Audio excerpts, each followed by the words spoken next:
अक्रूर जी ने अपना निवेदन कर दिया कि प्रभु परीक्षा न लें, जो कुछ आश्चर्य देखा है वो आपके स्वरूप में यही विद्यमान है। इस प्रकार से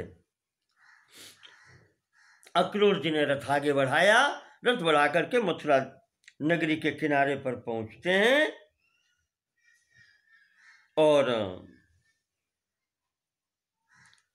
विलोक्य मथुराम कृष्णम रामम चाह स यादवः पदभ्याम यातम महावीरौ रथेनैको विशाम्यहम्।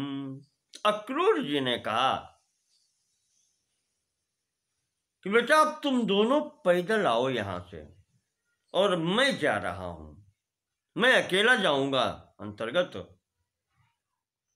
और ये भी कह दिया कि देखो गंतव्यम वसुदेवस्य नो भवद्भ्याम तथा गृहम। अब सीधे सीधे पिताजी के पास नहीं पहुंच जाना, वसुदेव जी के घर पर नहीं सीधे चले जाना। क्यों? युवयोर्हि कृते वृद्धा स कंसेन निरस्यते। तुम दोनों के कारण ही कंस ने सर्वदा उनका निरादर किया है। उन्होंने तुम्हारे कारण ही इतना बड़ा अपमान सहन किया है, यूं कह लीजिए आप। पराशर जी बता रहे कि मैत्रेय जी इस प्रकार से अक्रूर जी ने इन बालकों को निर्देश दे करके दे दिया निर्देश और स्वयं चले गए। इधर बलराम और कृष्ण जी भ्रममाणौ ततो दृष्ट्वा,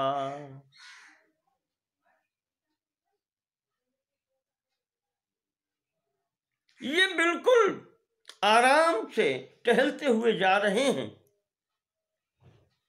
उधर स्त्रीभिर्नरैश्च सानंदम, स्त्रियों ने भी आज ये लोकमोहिनी मूर्ति देखी है। लोचनैरभिवीक्षितौ, इन दोनों बालकों को जो देखा जाते हुए सब आनंदित हैं। इनके दर्शन मात्र से ये स्वरूप कभी ऐसा देखा ही नहीं किसी ने। तो ब्रह्ममाणौ ततो दृष्ट्वा रजकम रंगकारकम, सामने से वस्त्रों को रंगने वाला रंगरेज जिसको कहते हैं, और धोने वाला भी था रजकम। ये आ रहा था तो अयाचेताम स्वरूपाणि वासांसि रुचिराणि, तो उसके पास रुचिराणि वासांसि अच्छे अच्छे वस्त्र देखे उसके पास रंग बिरंगे, तो मांग लिए। तो कंस रज कहा सोथ, अब वो यहां स्थिति है कि वो तो कंस का है रजक, वस्त्र धोने वाला रंगने वाला।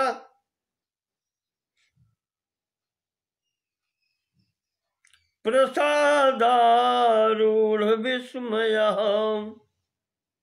प्रसाद आरूढ़ विस्मय,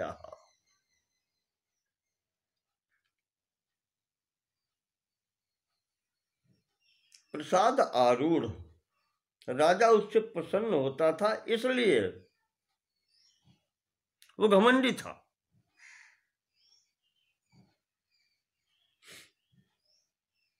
और तब आरूढ़ विस्मया, उसे आश्चर्य हुआ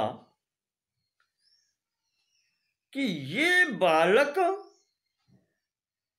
हमसे वस्त्र मांग रहे, हमें जानते नहीं। बहुन्याक्षेप वाक्यानि, उसने बहुत से आक्षेप करते हुए उत्तर दिया है आया है कि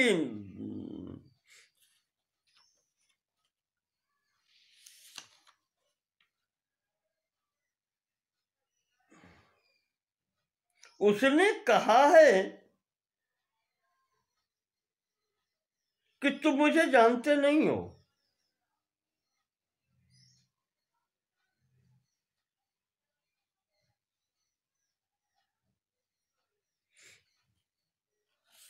तुम अभी मुझे जानते नहीं हो कि मैं क्या कर सकता हूं।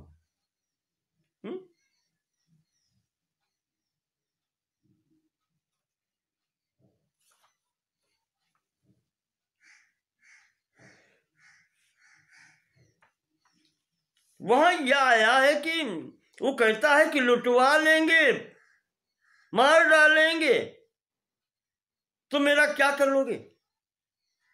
बहूनि आक्षेप वाक्यानि प्राह उच्चैः राम केशवो। धीरे से नहीं बोलता है, बहुत जोर से डांट के राम और बलराम जी को और भगवान कृष्ण को कहता है। आक्षेप वाक्यानि, आक्षेप करते हुए। कभी ऐसे वस्त्र देखे हैं? मांग रहे हो, जानते हो मैं कौन हूं, ये सब कहते हुए क्या। तो ततस्तल प्रहारेण, जब वो इस प्रकार से अशोभनीय बातें बोलता है, भगवान ने एक तल प्रहारेण, जो थप्पड़ उसके मारा है, पातयामास रोषेण रजकस्य शिरो भुवि। तल प्रहारेण रजकस्य शिरो भुवि पातयामास। उस धोबी का जो सिर था रजक का, वो पृथ्वी पर गिरा जाकर के समाप्त हो गया। और जो बात साथ में बालक इत्यादि वहां से हो गए थे, सबने यहां पर जो वस्त्र थे रजक के पास में, अपने अपने अनुसार सबने ले लिए।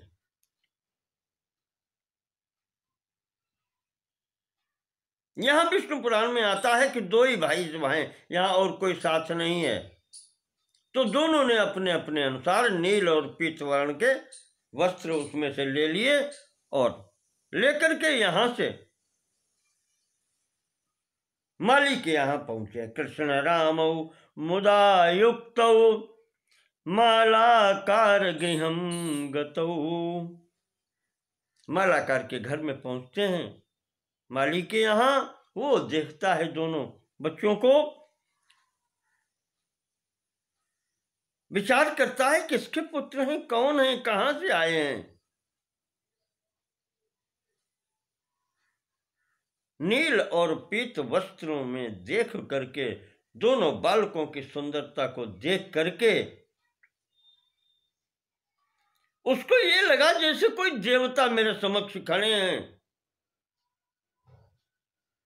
पीत नीलांबर धरौ तौ दृष्ट्वाति मनोहरौ सतर्कयामास तदा भुवम देवावुपागतौ।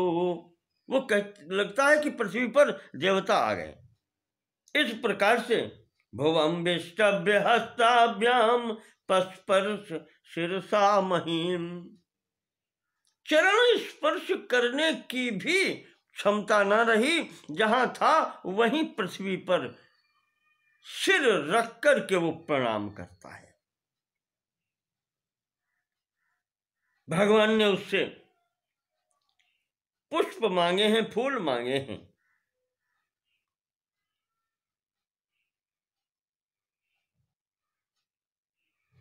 तो उसने उन दोनों को वहां पर बिठा करके विधिवत पूजन किया है। फूलों से उनको सजाया, प्रणाम करता है। भगवान ने उसको आशीर्वाद दे दिया कि श्री स्वाम मत संश्रया भद्र न कदाचित् त्यजिष्यति।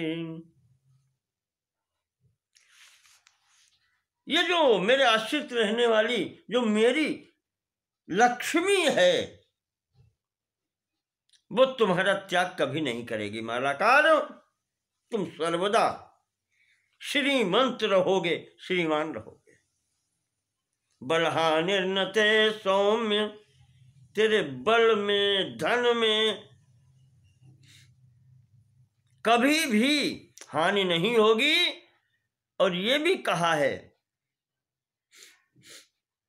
यावत् दिनानि तावच्च स न शिष्यति न संसति। जब तक भगवान सूर्य रहेंगे या दिन रात होते रहेंगे तब तक तुम्हारी संतति बनी रहेगी, संतति का नाश नहीं होगा। इस प्रकार से भगवान ने यहाँ पर बहुत सा इसको दिया है। इसके घर से पूजित होकर के आगे चलते हैं। राजमार्गे ततः कृष्ण सानुलेपन भाजनाम ददर्श कुब्जामायांतीं नव यौवन गोचराम। राजमार्ग पर ही आगे चलते हुए कुब्जा नव यौवन गोचराम, नव यौवना है पर कुब्जा है। इसको आते देखा, हाथ में अनुलेपन पात्र है।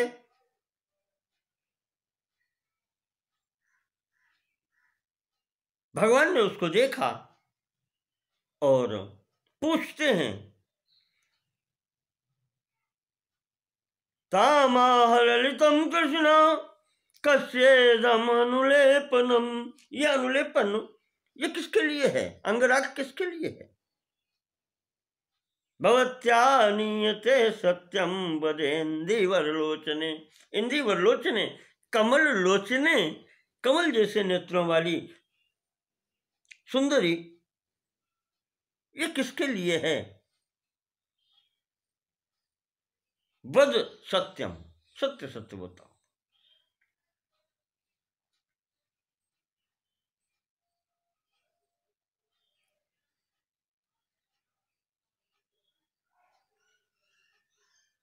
तो वो कहती है कि तुम मुझे जानते नहीं हो। जैसे हंस कर के भगवान ने पूछा है वैसे ही वो उत्तर देती है। हाँ, इन्होंने यहाँ के अनुसार कमल लोचने कहा है। अब्ज लोचने, इंदिवर लोचने, उसने क्या प्रत्युत्तर दिया है? वो कहता है, वो कहती है कुब्जा कि कांत कसमान जानासी। हे कांत, कांत किसके लिए प्रयुक्त होता है? सुंदर के लिए, अपने प्रेमी के लिए। हे कांत, और कांत महापुरुषों ने कहा है का जिसके अंत में हो, अंत क, वो भी कांत हो गया। अपनी सुंदरता से, अपनी मुस्कान से सबका अंत कर देने वाले ऐसे आप हैं, या आप मेरे हैं, सीधे से बात है। कस्मान न जाना सी, आप जानते नहीं हैं। कंसेन विनियोजिताम, हम कंस की दासी हैं। नैक वक्रेति विख्याता मनुलेपन कर्मणि। नैक वक्रेति, एक जगह से नहीं अनेक जगह से मैं टेढ़ी हूं, अनेक वक्रा कहलाती हूं मैं।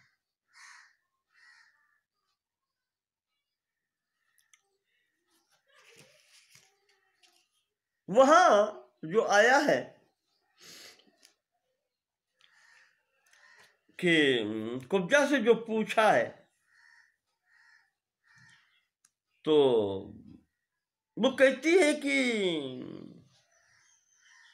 दासोस्म्यहं सुंदर कंस सम्मता त्रिवक्र नामा अनुलेप कर्मणि। मेरा नाम त्रिवक्रा है, मैं सुंदरी नहीं हूं।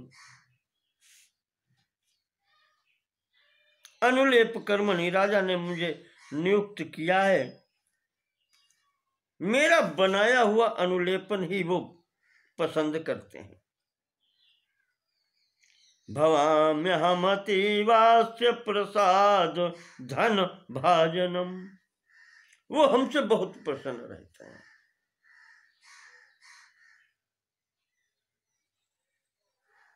ये वो कहती है और कह करके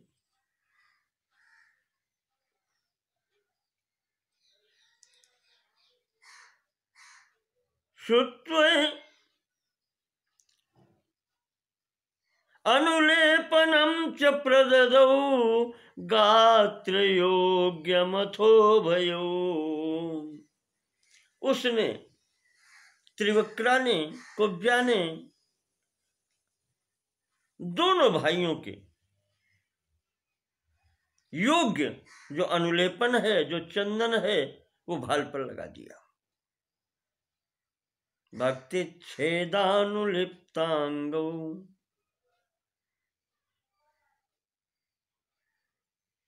ततस्तौ पुरुषर्षभौ।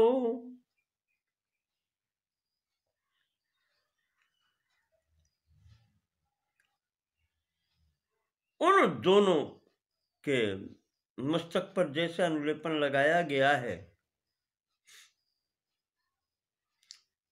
सचेन्द्र चापौ विराजेताम श्रित कृष्णा विवाम्बुदौ।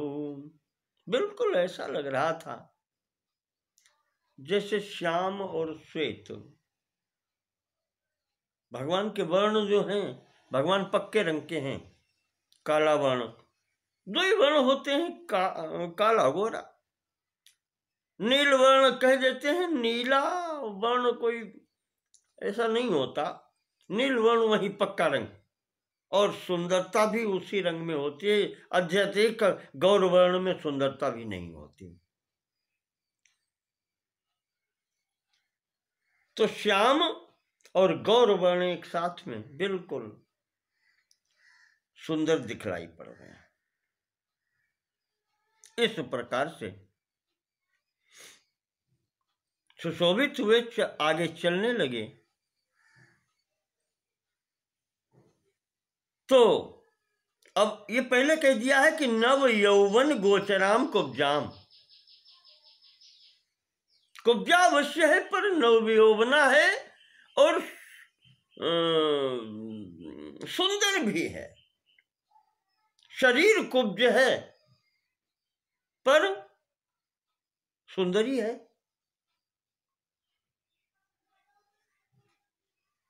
भगवान सुशोभित हुए, भगवान ने सोचा आप इसको कुछ देना चाहिए। ततस्ताम शिव के शौर्य उल्लापन विधान वित। भगवान सब कुछ जानते हैं, भगवान सीधा करना भी जानते हैं। भगवान ने उसके पैरों के पंजे पर अपना पैर रखा, दो उंगलियां उसके चिबुक में यहां नीचे लगाई और सीधा कर दिया। तो त्रिवक्रा से वो अवक्रा हो गई।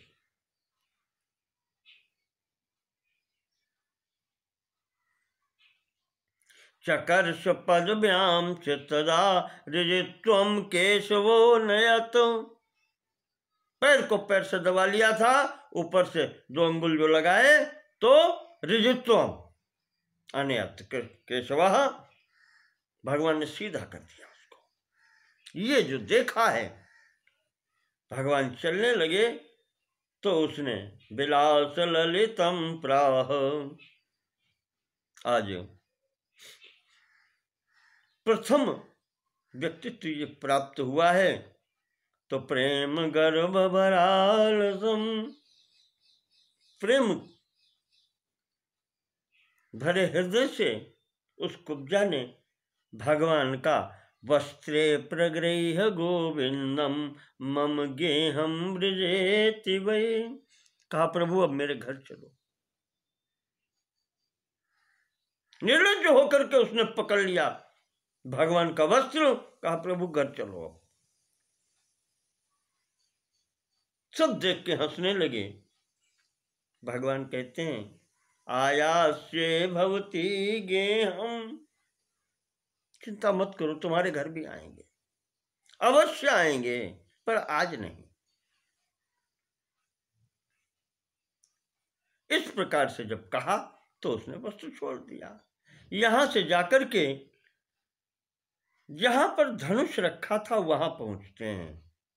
यज्ञ रक्षक जो हैं उनसे पूछा है, उन्होंने बतला दिया, तो पहुंच करके धनुष देखा, उस पर डोरी चढ़ा दी और चढ़ाते ही डोरी धनुष टूट गया। ऐसा घनघोर शब्द हुआ है कि तीनों लोकों में सूचना हो गई कि कंस के मखशाला में रखा हुआ धनुष टूट गया। अब जब ये स्थिति देखी तो वहां पर जो रक्षक थे उन्होंने आक्रमण कर दिया। यहां इन्होंने सबका संहार किया।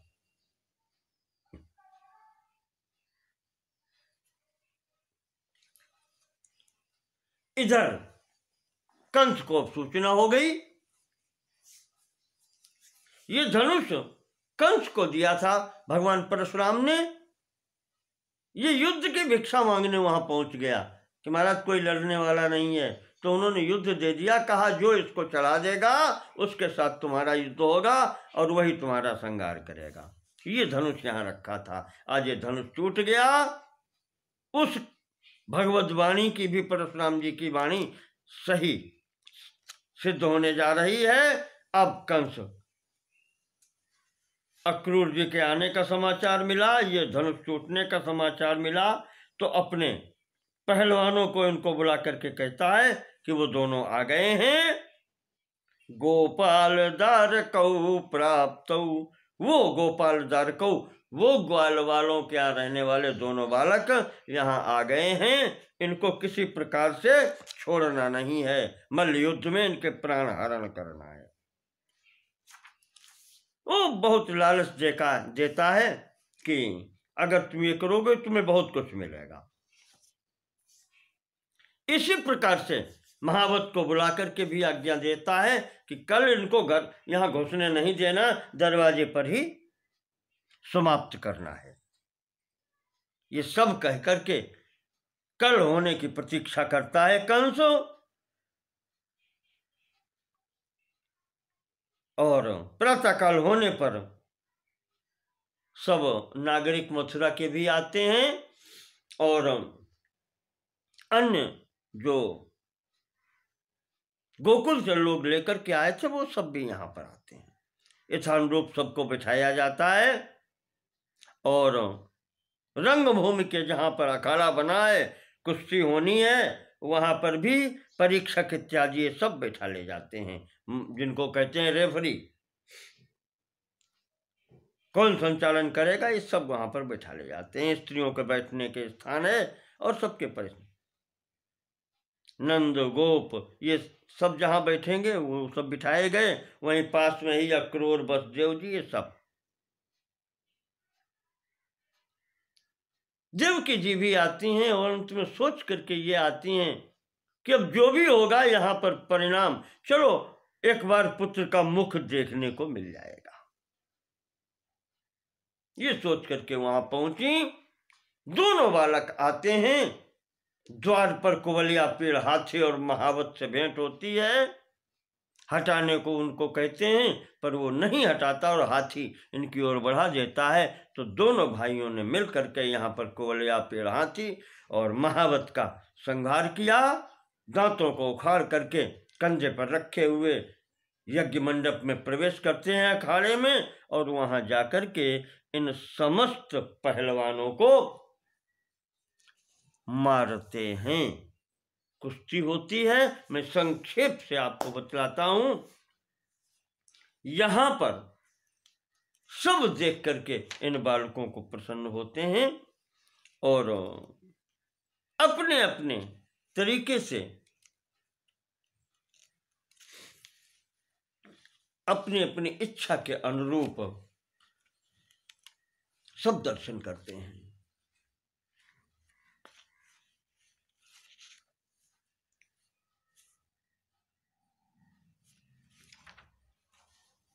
सब दर्शन करते हैं। भगवान तो एक ही है जी। विभिन्न प्रकार के स्थिति में जो जैसा सोचता है उसको उसी प्रकार के दर्शन हो रहे हैं। यहां अपनी इच्छा अनुसार ये दर्शन पाते हैं और उस स्वरूप में सबको मार करके अंततः कृष्ण के वो कंस के सिंहासन पर उछल कर के पहुंचते हैं और वहां पहुंच करके ये प्रतिरोध करता है। मृतस्य केशेषु तदा गृहीत्वा मधुसूदनः चकर्ष देहं कंसस्य रंग मध्य महाबलः। ठीक उसी प्रकार से इसको बालों से पकड़ करके खींच करके और मंच से नीचे गिराते हैं, ऊपर से स्वयं कूदते हैं। इस प्रकार से कंस का प्राणांत होता है।